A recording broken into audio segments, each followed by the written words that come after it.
निर्दलीय पार्षद जीत के आएगा और वो अगर पार्टी कांग्रेस के साथ जुड़ेगा तो तभी उसके वार्ड का जो 3 से 3.5 साल का जो पीरियड है 5 साल में से उसका विकास कर पाएगा। क्योंकि मैं उप महापौर के लिए कितना दावेदारी है ये मेरे को पार्टी अगर आदेश देगी, पार्टी मेरे को मानेगी इस योग्य, तो निश्चित रूप से मैं उसके लिए भी तत्पर रहूंगा। और safest gym in town brings to you fitness की होम डिलीवरी।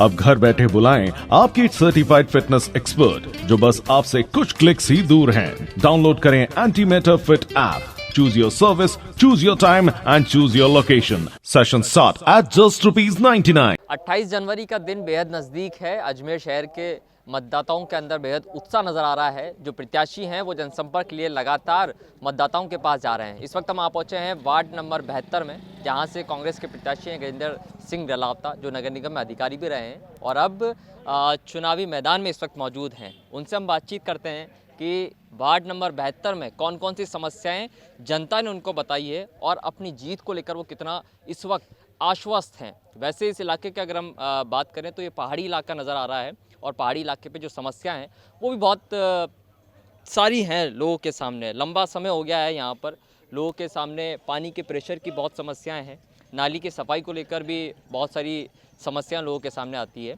गजेंद्र सिंह रलावता जो है नगर निगम में अधिकारी रहे हैं, बहुत लंबा अनुभव है इनको अजमेर नगर निगम के इलाकों में समस्याओं को लेकर और उनकी समस्याओं के समाधान के लिए भी लंबे समय तक इन्होंने काम भी किया है। सर, सबसे पहले तो ये मुझे बताइए कि वार्ड 72 में आप आए हैं, नगर निगम के अधिकारी आप रहे हैं, राजनीति के मैदान में कैसे? मैं नगर निगम से नवंबर माह से ही, आपको मालूम पिछले नवंबर माह में मैं सेवानिवृत्त हो गया। उसके पश्चात जब मैं नगर निगम में मिलकर के अप्रत्यक्ष रूप से लोगों का विकास और जो भागीदारी थी, जो भी सभी पार्षदगण मेरे पास आते रहे और मैं उनकी कार्रवाई, उनकी जो भी मांगों में मांग पूरी करते रहे और हमने जैसे ही उनको सैंक्शन देते रहे तो अप्रत्यक्ष रूप से मैं भागीदारी वैसे भी निभाता रहा। तो मैंने फिर सोचा कि क्यों नहीं राजनीति में आकर के और जनता का लाभ, जनता के लिए काम करें, जनता के लिए कोई ना कोई काम, विकास का कार्य किया जाए, ये सोचते हुए मैं राजनीति में मैंने अपना पदार्पण किया। वार्ड नंबर 72 में घूमते घूमते कौन कौन सी ऐसी बड़ी समस्याएं हैं जो इस चुनाव में मुद्दा बनती नजर आ रही है? देखिए, निश्चित रूप से वार्ड नंबर जो 72 है इसका 80% जो भाग है वो पहाड़ी क्षेत्र में है। पूरा चारों तरफ की पहाड़ी है और इस पहाड़ी क्षेत्र में सीढ़ियों का, जहाँ तक सड़क और सीढ़ी, ज़्यादातर यही आ रहा है कि ऊपर आधे तक सीढ़ियाँ हैं, आधे तक सड़क हैं। साथ ही सीवरेज की बड़ी प्रॉब्लम है। जो भी घरों का पानी है वो सीढ़ियाँ या वो जो सड़क बनी है उसके ऊपर से आ रहा है। तो निश्चित रूप से सीवरेज की पाइपलाइन इसमें डलना बहुत ज़रूरी है। उसके अलावा पानी का प्रेशर, जो आने वाले कुछ समय पहले तक ज़रूर बहुत ज़्यादा परेशानी थी, अभी मैं पानी का लिए इतना लोगों का नहीं है, लेकिन पानी का समय अनियमित रूप से जो है उसके लिए लोग परेशान हैं कि पानी एक समय पे नहीं आता है, कभी भी आ जाता है, किसी भी आता है और कम समय के लिए आता है। तो प्रेशर ठीक है, टंकियाँ पानी की 2-2 बन गई हैं, लेकिन उससे पानी तो आ रहा है लेकिन प्रेशर में और समय की अनियमितता है। साथ ही सड़क और जो नाली, इसका बहुत बड़ा काम है। निश्चित रूप से मेरे पूर्वत यहाँ कांग्रेस के जो पार्षद रहे हैं उन्होंने अच्छा काम कराया है, सुना है, लोग उसकी प्रशंसा भी करते हैं। लेकिन मैं आपसे स्पष्ट, मैं ज़्यादा, आप जानते हैं मैं अधिकारी के रूप से इस फील्ड में आया हूँ तो ज़्यादा मैं नेतागिरी की बात नहीं जानता हूँ, प्रलोभन देना नहीं जानता हूँ। लेकिन निश्चित रूप से आने के बाद अगर जिस तरीके से जनता का मुझे सहयोग और समर्थन मिल रहा है, निश्चित रूप से मेरी विजय है। और मैं आने के बाद पहले दिन से लोग अपना सम्मान, अपना जीत की खुशी मनाते हैं और मेरी कोशिश रहेगी मैं जीतने के साथ ही पहले दिन अपने वार्ड में आऊँ, यहाँ की समस्याओं का समाधान को इकट्ठा करूँ, अभी तक जो मैं नोट कर चुका हूँ उनके लिए प्रयास करूँ। और मैं भी लगातार 5 साल वह यहाँ काम करूँगा, उसके बाद भी इस वार्ड में काम रहेंगे, इसलिए इस वार्ड में बहुत से काम हैं जो विकास कराया जा सकता है। मैं नगर निगम में अधिकारी के रूप में रहा, मैंने देखा लोगों की शिकायतें आती थी कि ये पार्षद साहब के यहाँ 20 लाख का जो सालाना हमारा होता था उसमें ये रहता था कि लोग वही सड़क है उसको खुदा रहे हैं फिर बना रहे हैं। लेकिन मैंने यहाँ कहीं महसूस किया है कि 72 नंबर वार्ड में 5 साल भी 20-20 लाख प्रति साल लगाने के बाद मुझे कम से कम 1 करोड़ का काम एक्स्ट्रा किसी न किसी की मार्फत कराना पड़ेगा, तब जाके इस वार्ड का पूरा विकास होगा। अच्छा, एक बात और, क्योंकि कोरोना महामारी का वक्त है, आर्थिक चुनौतियां सारी राज्य और केंद्र दोनों सरकारों के सामने है, निगम के सामने भी है। ऐसे में अगर बात करें हम, जीत को कांग्रेस का वोट मान लीजिए बनता है अगर, या किसी का भी वोट बनता है, भारतीय जनता पार्टी का वोट बनता है, तो सरकार क्योंकि कांग्रेस की है और आप अगर कांग्रेस के रहते हैं तो कैसे ये तालमेल बैठेगा? क्योंकि आर्थिक संकट सबसे बड़ा है, ये सारी समस्याओं के लिए धन तो चाहिए ही होगा, वो कैसे होगा?